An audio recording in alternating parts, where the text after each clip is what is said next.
chtěl poděkovat za super přivítání.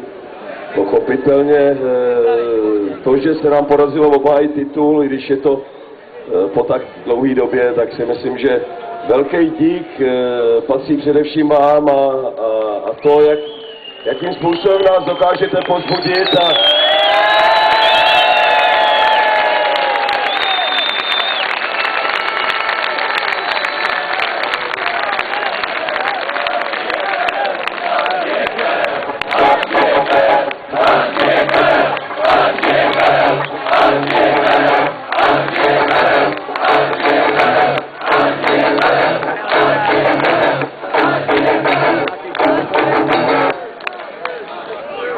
já pevně věřím, že tomu tak bude i v té nadcházející sezóně.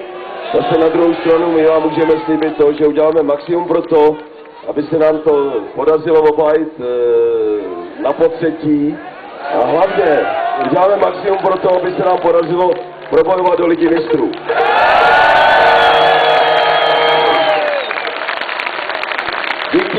Díky moc za všechno.